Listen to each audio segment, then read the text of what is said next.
తెలంగాణ హైకోర్టుకి ఇద్దరు కొత్త జడ్జీలు. కోల్కతా, మధ్యప్రదేశ్ నుంచి సిఫార్సు చేసిన కొలీజియం.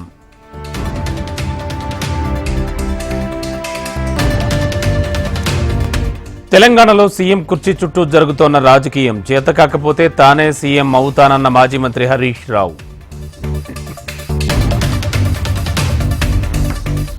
3 రాష్ట్రాల నుంచి రాజ్యసభ సభ్యులను ప్రకటించిన కాంగ్రెస్. తెలంగాణ నుంచి రేణుకా చౌదరి, అనిల్ యాదవ్కు అవకాశం.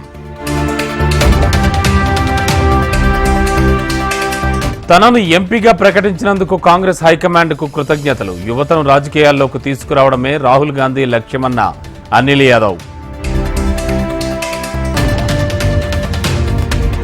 నేడే రాజ్యసభ అభ్యర్థుల నామినేషన్ దాఖలుకు చివరి రోజు. నామినేషన్ దాఖలు చేయనున్న కాంగ్రెస్, బీఆర్ఎస్ అభ్యర్థులు.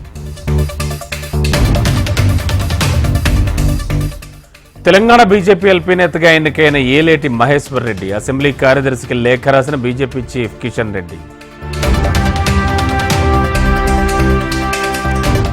గంభీరావుపేటలో కొనసాగుతోన్న బీజేపీ ప్రజాహిత పాదయాత్ర. బీఆర్ఎస్ నేతలపై సీరియస్ అయిన ఎంపీ బండి సంజయ్.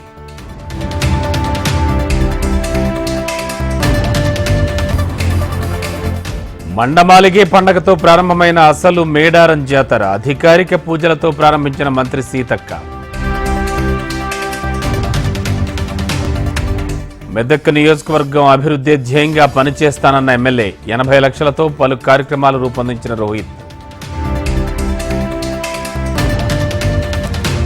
మంగళగిరి అభ్యర్థి మార్పుపై సీఎం జగన్ కసరత్తు. గంజి చిరంజీవికి బదులు మహిళకు టికెట్ ఇచ్చే అవకాశం.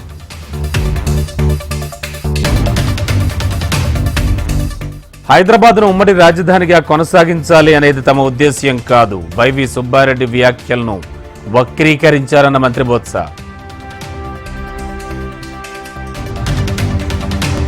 రాజ్యసభ ఎన్నికల్లో పోటీపై స్పష్టత ఇచ్చిన టీడీపీ అధినేత. తమకు పోటీ చేసే ఆలోచన లేదన్న చంద్రబాబు.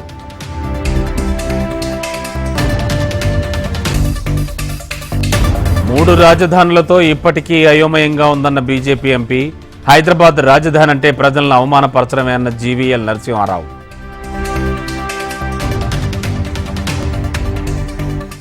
లోకేష్ పై మండిపడ్డ మాజీ డిప్యూటీ సీఎం పుష్పశ్రీ వాణి. కురుపాం నియోజకవర్గానికి టీడీపీ ఏం చేసిందో చెప్పాలని డిమాండ్.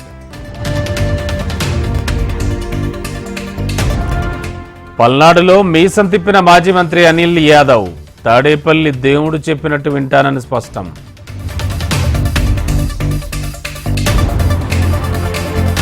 ఏపీ ప్రభుత్వానికి మావోయిస్టుల హెచ్చరికలు. విద్యార్థుల చావుకు కారణమైన వారిని శిక్షించాలని డిమాండ్.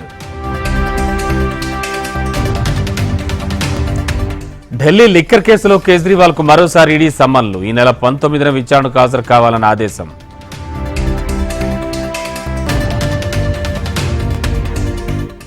శంభు సరిహద్దుల్లో రైతుల వినూత్న ఆలోచన.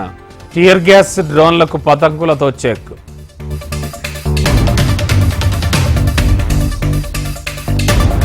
ఎలక్టోరల్ బాండ్లపై నేడే సుప్రీంకోర్టులో తీర్పు. పార్టీలకు విరాళాల్లో పారదర్శకతపై దాఖలైన పిటిషన్.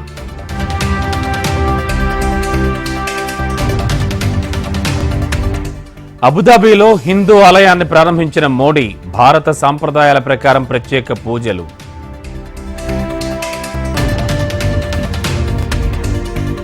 కాలిఫోర్నియాలో భారతీయ కుటుంబం అనుమానాస్పద మృతి.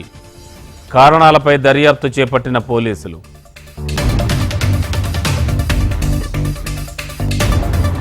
పేటీఎంకు 10 రోజుల్లో 26,000 కోట్ల నష్టం. పేమెంట్స్ నిలిపివేయాలని గతంలోనే ఆదేశించిన ఆర్బీఐ.